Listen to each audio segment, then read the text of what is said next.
Hey there YouTube, California Prepper.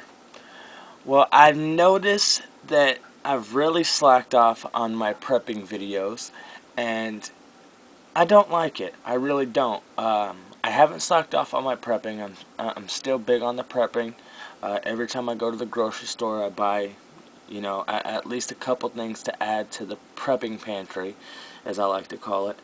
But I'd like to share a couple things that I've been putting back that I think would be some good things for other people maybe to stock up on. Maybe a couple things you guys maybe hadn't thought of. When I was younger, I was 11 and 12. I moved down to Mexico with my mom and my stepfather's family for a year and a half. Almost 2 years we lived in Mexico, and we would come back to the U.S. periodically every 6 to 8 months. So we came back 2 or 3 times within that 2-year period. But I did learn how to be bilingual, so I am pretty much bilingual in Spanish, which is awesome. That is a huge plus, especially in California. But that's not what the point of this video is. The point of this video is, while I was down there, one of the staples of the area I lived in, because the area I lived in was not the richest area, let's put it that way. I did live pretty close to Mexico City. I lived in a pretty large town called Guadalajara, but it was a small sub-city of it. I guess that's what you would call it. It was Jalisco, Guadalajara. Dirt roads, things like that. We had a dirt floor. We had a pretty nice house. It was my uncle's house, and their property had been bought out by the government, so they had got transitioned into this other house. Long story short, it wasn't the worst house, but it definitely wasn't the nicest. So down there, you really learn to get by on the bare minimum. My stepdad would work all week long and come home, and at the end of the week he would make $10 American money. So I mean, you do not make a lot of money down there, so you really have to make everything stretch. And one of the main staples of food that they would eat down there is this stuff. It is soy meat. Now, here they sell it up here, and I almost guarantee I can find an American or brand, but this is something I know. You can find this in just about any Mexican aisle. You can get these for about $1.80 for this bag. But these are just a really great idea. It's completely dry soy. As you can see, it kind of looks like cat food, and it can get crushed up if you let it. This bag can toss around a little bit. But all you do is you add some water to this and fry it up, and it might not be the tastiest thing, but it's food and it's meat-ish, soy meat obviously, but it will feed you and give you much needed nutrients if that's all you have. I mean, I wouldn't suggest anybody living off this stuff, because I hated it. I absolutely hated eating this stuff for the entire time I was down there. I haven't eaten it since. But it is very cheap, very easy to store. You don't have to worry about it going bad. It's dry. I probably have about 30 of these bags stuffed into different buckets. And just a great prep if you haven't, thought of anything like this. So, just wanted to share that with you guys. And if anybody else has anything like this or knows of an American brand, please leave it in the comments. I'd love to check it out. This is just what I know, so that's what I stuck with. So thanks for watching, guys. I'll have another video with another couple items coming up right here in a second. I'm just about to run out of time, so don't want that to happen. So that's gonna be it on this one, California Prepper. I'll be right back with another one. I'm out of here. Alright YouTube, California Prepper, back with the second part to this video about some prepping items.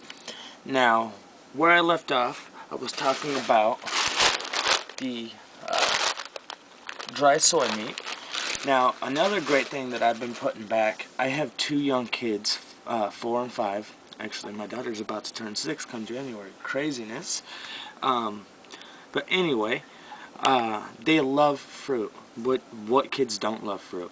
But my kids absolutely love pineapple, mangoes, papaya, dry fruit.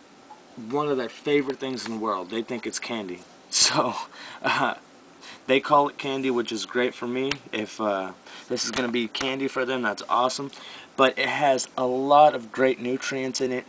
Again, it's dry, so you don't have to worry about refrigeration. You don't have to worry about it spoiling or anything like that. And I have been stocking up on these fruit bags. I also have papaya, mango. I had some apples, but the apples weren't too great.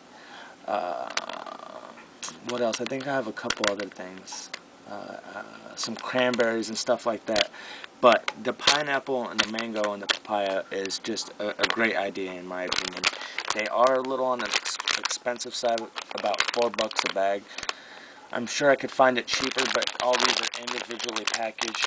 And I moved out of a bigger town to a smaller town, and our store out here isn't the cheapest. But driving 45 minutes into town to go to a cheaper store kinda doesn't save me any money because I end up having to spend money on the gas. So I shop out here. I do pay a little more, but it's a convenience of going 2 blocks to my supermarket. So like I said, these prices may be a little bit more, but these are all great prep items. Another great prep item might be a little dusty because it has been in the prep pantry, but if you have rice stocked up, I don't know about you guys, but white rice is very bland tasting. No matter how much salt you put in it, still isn't quite as good as having some soy sauce. So I have like 3 of these. Every time I go to the store, I try and buy another one. Even if I have soy sauce,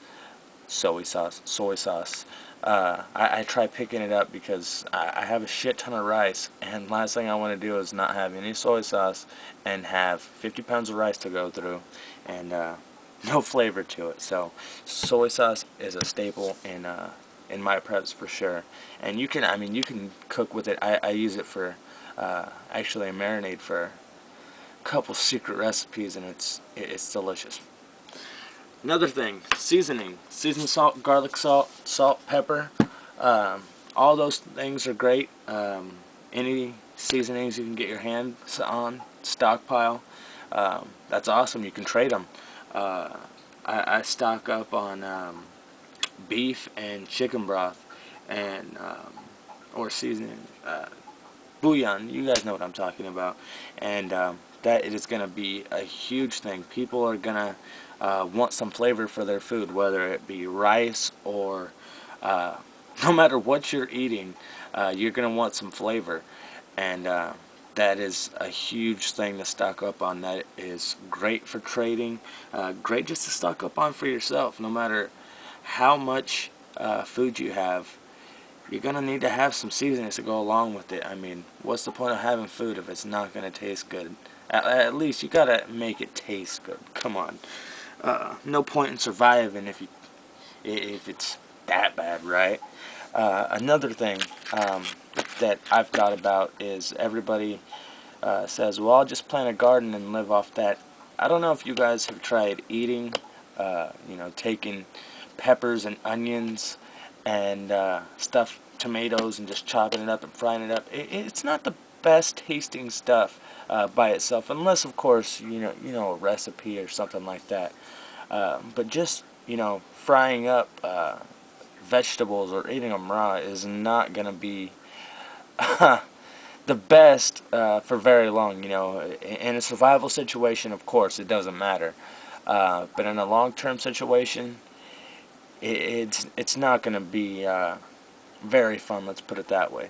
So something that I've found, every time I go to the supermarket, I always look on the clearance racks, and I found these. They are Swanson, and they're sort of like a bouillon or a chicken broth, but it's actually for vegetable flavoring.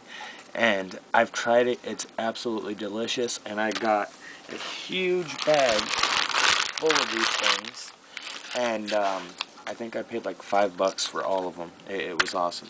So always check those shelves for prep items. Another thing that I've been stocking up on, this is one of my addictions. I absolutely love blue diamond almonds. These are actually a huge thing from where I'm from, Northern California. There's blue diamond factories all over my hometown. So these things are amazing. If you guys haven't tried the blue diamond smokehouse almonds, you don't know what you're missing. These things are heaven in a can. They're really, really addicting, so watch out. I'm warning you now. But these are great things to have put back. Great source of fiber. Last thing you want is to be roughing a little bit too much and hurt yourself and hurt your stomach. I've seen a couple shows where they talk about people when they're on these surviving shows and wilderness shows, how they're not getting all the right nutrition that they should. And one guy, I think he blew a hernia or something, straining himself too hard trying to use a restroom. I mean, he had to be medically evacuated. So having a fiber source is awesome. It might not sound too important now, but if you can't go to the bathroom for 2 weeks and you're laying down with a stomach ache, who's going to take care of your family? Think about it that way. So just another thing to think about. So that's going to do it, guys. Going to wrap this up and hopefully give you guys a couple ideas. And if you have any ideas for me, please feel free to leave them in the comments. I love hearing from you guys. That's going to do it. California Prepper. Thanks for watching, guys. I'm out of here.